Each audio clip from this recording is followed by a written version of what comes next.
El Cazamigrantes, escrita por Cofradías de Brujas.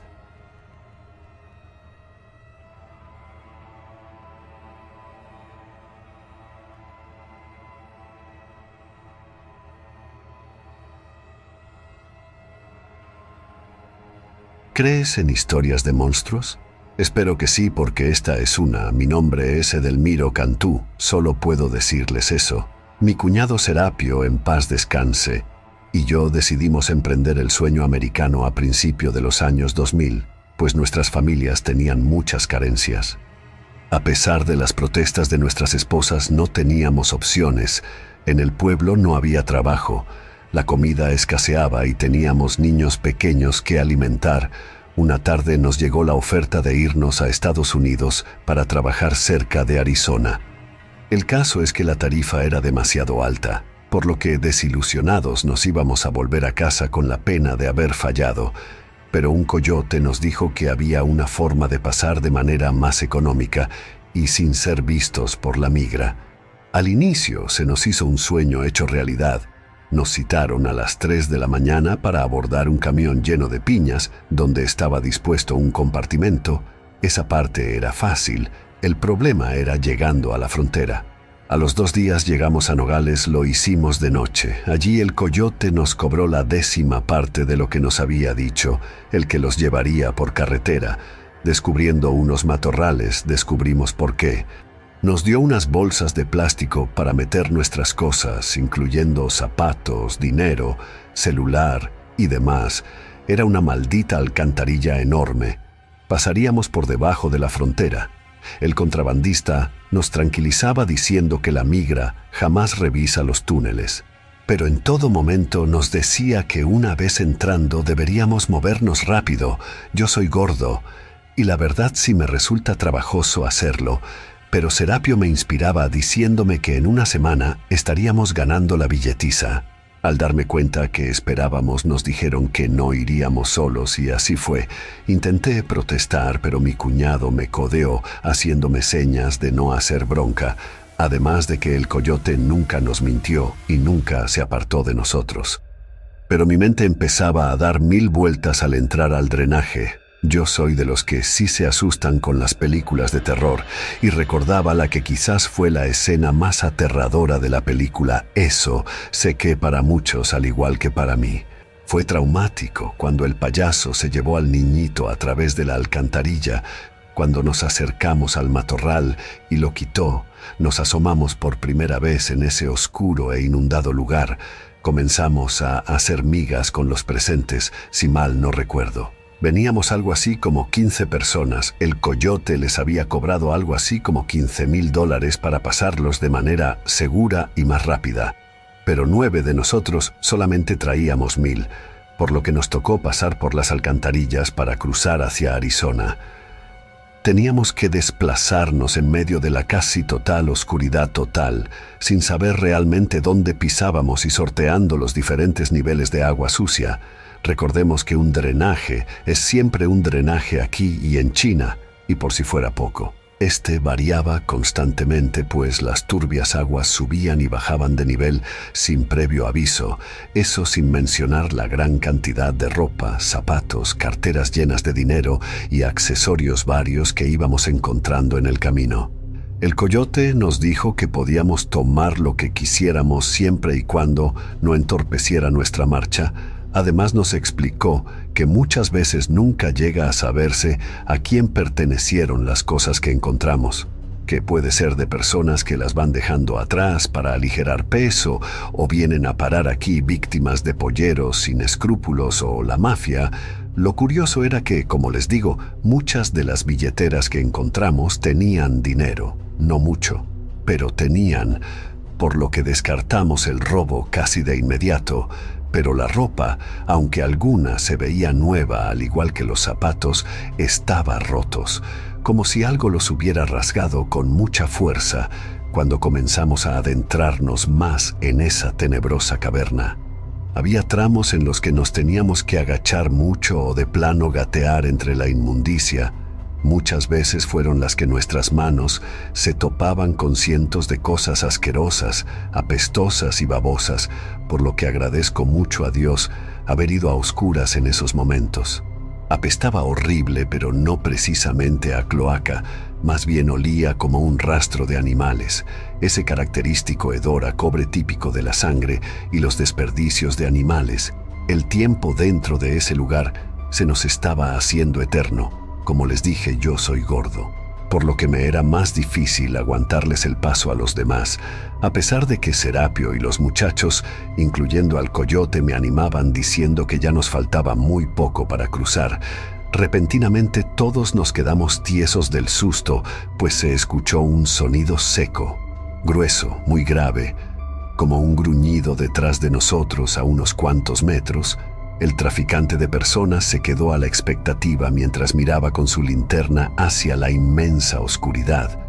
Algo vio que nos pidió apurarnos y avanzar lo más rápido que se pudiera, recordándonos que ese lugar era muy peligroso para estarse en un solo lugar, más porque uno de los mayores peligros del sistema de alcantarillado son las grandes cantidades de agua que fueron liberadas de la represa de Río Grande cerca de Nuevo México, lo que había provocado un aumento de los niveles en las alcantarillas y canales, los cuales se inundaban rápidamente a cada rato si volvían a abrir las compuertas mientras estábamos dentro. Sería nuestro fin. Él creía que era el ruido de las tuberías cuando comienza a correr el agua, pero no era eso.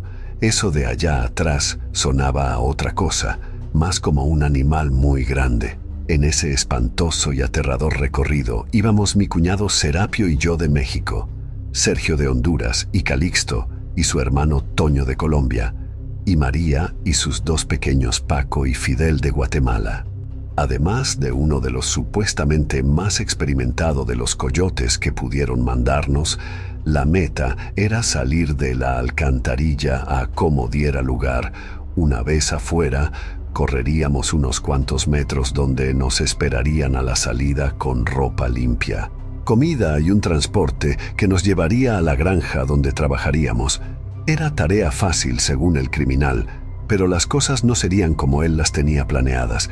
Ni bien avanzamos unos 100 metros cuando el sonido hueco volvió a sonar nuevamente detrás de nosotros. Todos nos detuvimos en seco. El coyote solamente alumbraba con una lamparita de LED que con trabajos alumbraba unos cuantos metros y a duras penas si daba luz. Serapio finalmente se miraba preocupado y me preguntó si había escuchado ese ruido. Cuando el coyote repentinamente nos chistó para que hiciéramos silencio, el sonido pareciera que estaba acechando entre los túneles y estaba cada vez más cerca. No creo que nadie de ustedes vaya a entrar en ese lugar en ninguna circunstancia, pero para ponerlos en ambiente, esos túneles miden cuanto mucho 1,5 metros de ancho y de alto. Solamente un animal podría andar cómodamente entre ellos.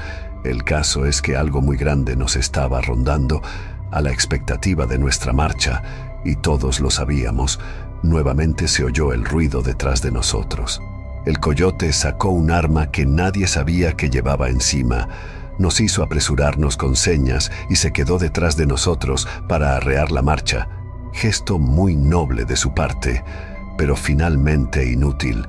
No avanzamos ni 10 metros cuando de repente sonaron varios disparos. Luego vimos algo largo y blancuzco, como un hombre con rasgos de algún animal, pero totalmente en descomposición, llevarse arrastrando a nuestro desafortunado guía, tomándolo del pescuezo con su enorme hocico, perdiéndose entre la penumbra del túnel.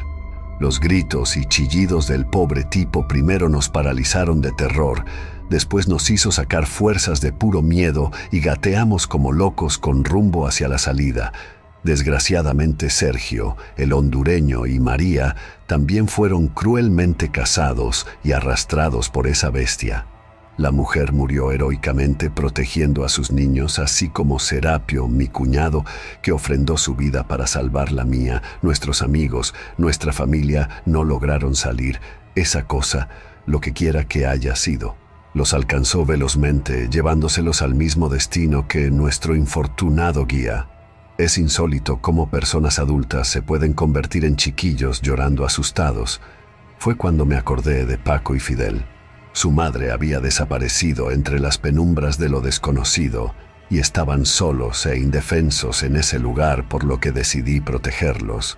Un alarido espantoso nos hizo reaccionar y la adrenalina nos hizo casi volar entre el agua sucia y el escaso espacio de maniobra.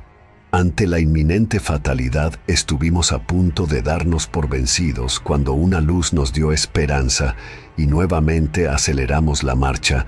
Llegamos finalmente a ver la salida a unos metros. Eso daba directamente al tramo que salía al desierto de Arizona. Cuando logramos salir, un grupo de gente nos esperaba. No eran ni la migra ni los polleros que supuestamente nos iban a estar esperando.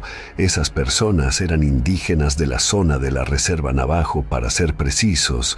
Nos dijeron que oyeron los disparos e imaginaron que alguien necesitaría ayuda. Al salir todos, ellos nos protegieron desde el primer momento, colocándonos detrás de ellos, y vimos que estaban armados, dirigiéndose a paso firme rumbo al enorme tubo de cañería y confrontando en la entrada de la profunda cueva artificial a la bestia, el más anciano de ellos. Era un jefe chamán que, seguro y decidido, sacó de entre sus mantas en su silla de ruedas una vieja arma que después supe era una vieja Colt Navy 45 herencia de su abuelo, y disparó 2 tiros a la cosa que se había atrevido a salir de su guarida, como queriendo reclamar sus presas ante los indígenas. Bufando y exigiendo con gesto rabioso, la bestia se detuvo de súbito, amedrentada por algo que miraba en esas personas, rugiendo ferozmente, pero al mismo tiempo mirando desafiante y con odio al jefe indio.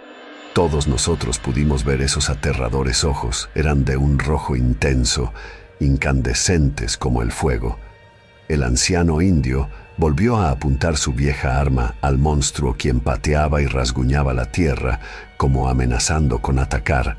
Rugía y emitía un agudo chillido.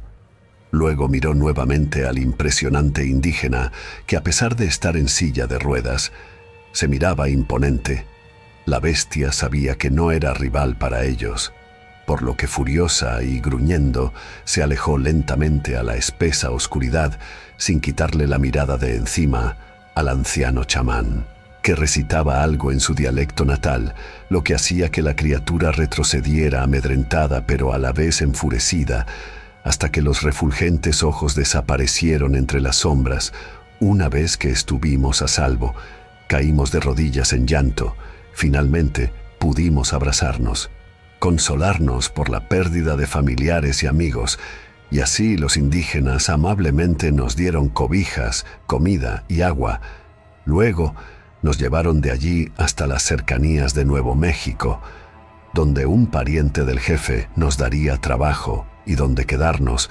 En ese lugar estaríamos a salvo, seguros y libres de represalias de todo lo vivido. Cuando todo se calmó un poco y pasó el tiempo, me ayudaron a adoptar a Paco y Fidel. Al igual que yo estábamos solos en ese país de menos por un tiempo, tuve que aguantarme la tristeza y decirle a mi hermana lo sucedido con su esposo.